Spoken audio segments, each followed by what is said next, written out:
Let's rank how potent your 12th house is, in my opinion, as a neurospicy astrologist that has studied over 2,000 charts based on what sign rules your 12th house. By the way, my name is Nadia, if we've never met. I have a tiny bit of a data addiction, and in the comments I would love to know what sign rules your 12th house. Do you agree with me? Now, I'm not ashamed to admit that it took me over 10 years to really understand the crux of the 12th house, understand where it fits into my practice. And I want you to think of the zodiac wheel, your entire birth chart, as if it was a movie studio. Over the course of your life, you produce very many movies. Every single house has a different department or a different function. You shoot footage in all 11 houses, and then you send that footage to the 12th house. Traditionally, the 12th house was seen as the house of mysticism, transcendence, hidden things, but I think of it as your subconscious. The one true link to how you operate deep down in your lizard brain. Now, the interesting thing, if you think about an old-timey movie studio, not even the director could barge into the cutting room and start calling the shots, because every time the room opens and closes, the film disintegrates. So it needs to be controlled. The only way you can change the narrative and what the movie's final cut looks like is by manipulating the footage that goes into it.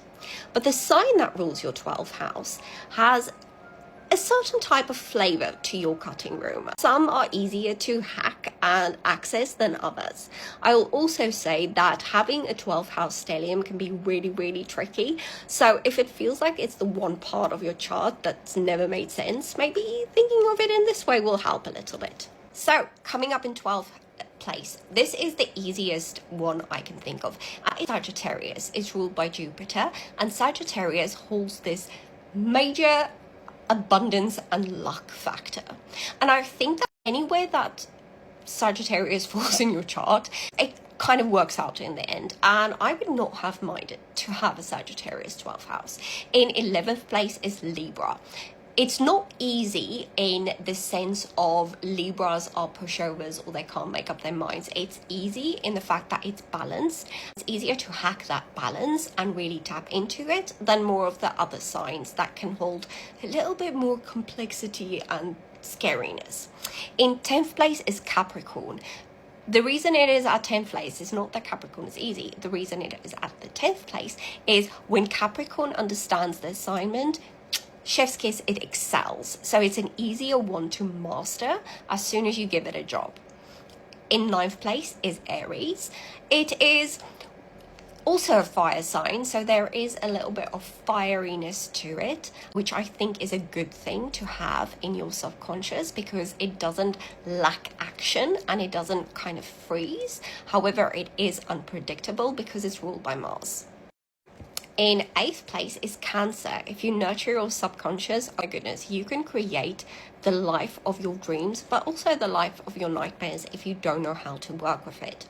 In 7th place is Taurus. Now, you might think, why is Taurus this high up?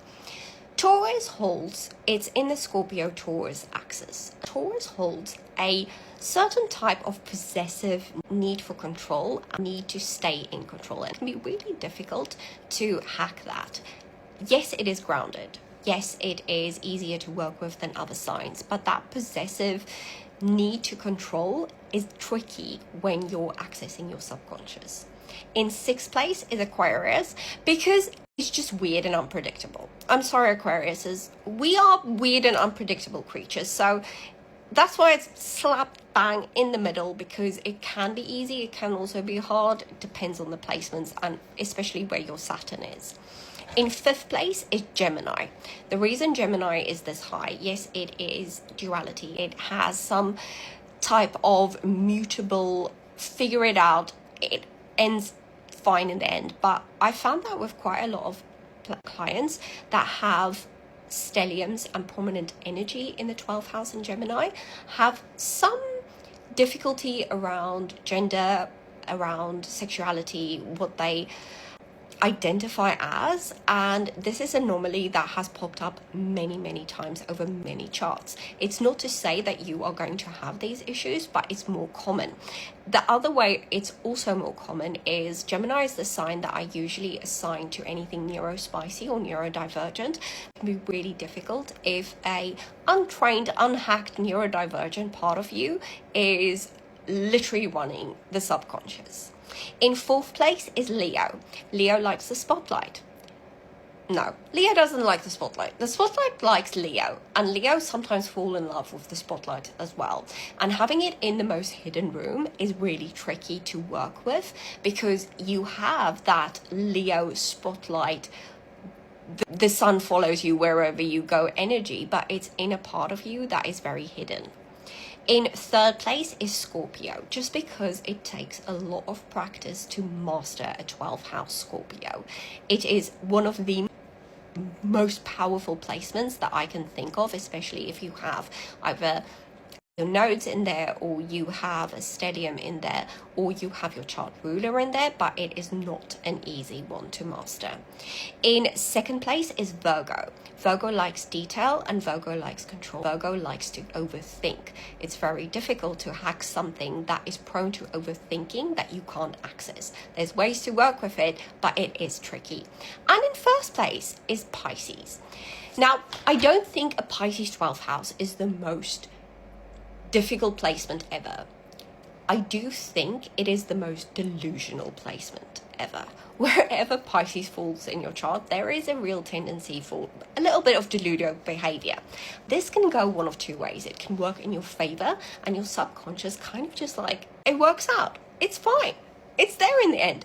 But it can also be a very dark place to get trapped in when it comes to addiction, when it comes to escapism, and when it comes to really struggling to handle those type of themes in a house that is hidden, that you can't really truly access in a traditional sense. If you're a ride or die and you've made it to the end, thank you so much. I really appreciate you, and I have a question for you. So I want to start doing these ranking videos again because I really enjoy them. So I'm wondering, what would you like me to rank? Any astrological placements, any planetary placements, anything is up for grabs. I'll even rank my favorite candy if you want me to. I don't think that will get a lot of attention by the algorithm, but you know what? I could do that because I have quite a lot.